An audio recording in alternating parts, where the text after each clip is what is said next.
The energy transition is really important for islands just because energy affects every aspect of life.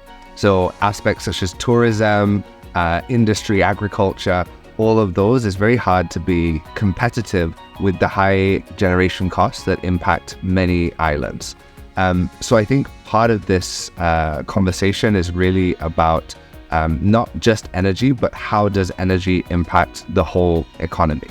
It's very nice to see that the jobs are able to be on islands. A lot of the work is technical work as well, although my job is mostly in community development.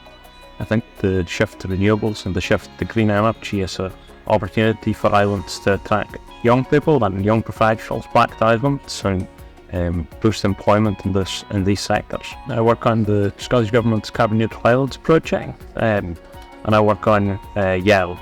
So I'll look to decarbonise YEL, working with the community. I think as well as the obvious benefits for energy security and costs for islanders themselves and the island communities here, there is also the opportunity for islands to be symbolic of the wider transition that needs to happen across the continent. So small islands can be the pioneers in this energy transition to reach that 100% and really demonstrate the path forward that the wider continent needs to follow. It's very interesting coming for YEL, where we have a big wind farm and possibly quite a few more, as well as a lot of offshore wind. So there's a big question about what we'll do with all the energy up in Shetland. I think the one thing I would say to any islands and any communities looking at this project is to consider with any project that they decide to take forward, how can they put the community at the centre of what they do, involve them in the project and make them a part of what you do.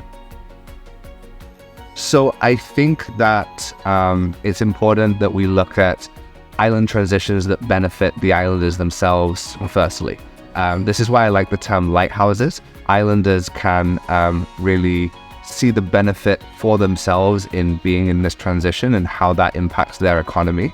But as an added benefit, we then have the idea that this presents a path forward for larger continental areas to follow. So because of the unique constraints on islands, often the pressure to transition is higher because of the higher costs or environmental factors. There is a need to transition here first. And in a way, it's like looking into the future of some of the needs that the whole continent is going to have a few years down the line. So by pioneering certain technologies, some of the challenges also just on a smaller scale, this really provides a roadmap that I think many of these island case studies will be very useful for larger continental grids in the future.